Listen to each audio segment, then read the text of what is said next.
Hello everyone, welcome back. I just finished giving my Ruger 556 MPR its first cleaning. Okay. Now the interesting thing about this is that I've only got about somewhere between 200 and 300 rounds on this gun.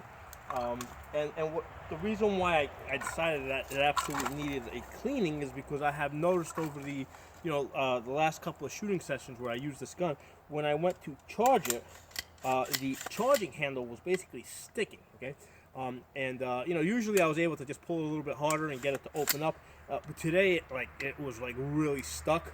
So I said, yeah, it's time to clean this gun. Now, the interesting thing about this is because I only use this MPR for distance shooting. So because basically I have a 1:8 scope on this, so I don't do a whole lot of shooting with this. It's a very accurate gun. I mean, this gun I have shot 1.5 inches at 200 yards with this gun. So basically, it's a a .75 MOA. In order to get that, those tight shots, basically the tolerances on this gun, and what I mean is the parts, they're very close together, so there's not a whole lot of space between the parts. By comparison, I've got this Palmetto, and this gun's got, it's approaching 500 rounds right now, and I mean, I have absolutely no problem charging this handle. I can see it's, at 500 rounds, it's starting to, there's starting to get a little bit of resistance there, but nothing that is even really noticeable. I have to really pay attention to it and almost, kind of compare this to a different AR that I've recently cleaned. The difference is that this is more of a combat rifle. This thing shoots between 2 and 3 MOA. So basically it just, I haven't had to clean this. I just bought this a couple of months ago, and basically I haven't, I've got about 500, close to 500 rounds on it, and I'm probably not going to clean this until it probably passes 700, until I start feeling a little bit of resistance on that charging handle.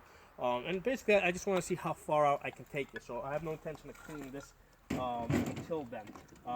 But with this gun, I was kind of surprised that that within 300 rounds, this gun needed to be cleaned. Now the interesting thing is, because I'm usually shooting distance with this gun, I'm typically shooting better ammunition. I'm shooting brass.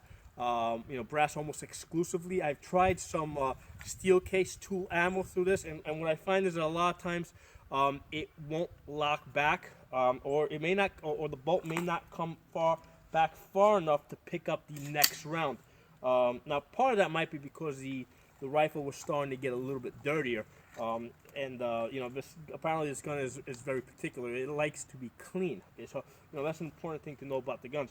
But I was surprised that, given that I mostly, like 95% of the shooting I've done on this is basically brass, I was surprised how dirty it was in there.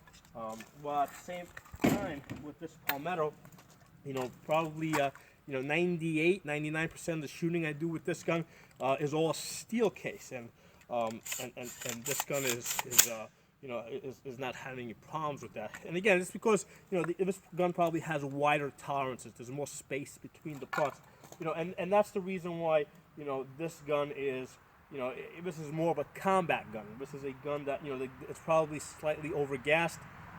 This gun will probably run a lot dirtier.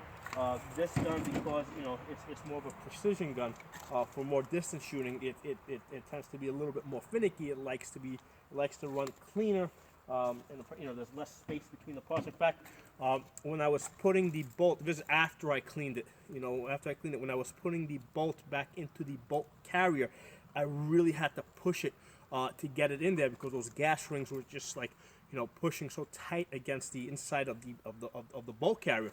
So like I said, the parts are really tightly fitted together. It's neither good or bad. It's just what it is. I mean, it's a very good gun. For the money, this is basically, I paid like $620 for this gun, and for getting a .75 MOA. I mean, I think this is the all-time bargain for AR-15s. And you know, on the other hand, this is also a great bargain. You know, $350 for this Palmetto. You know, that shoots between 2 and 3 MOA. I mean, that's also a bargain. So between these two guns, I think I have the best bargain as far as AR-15s go.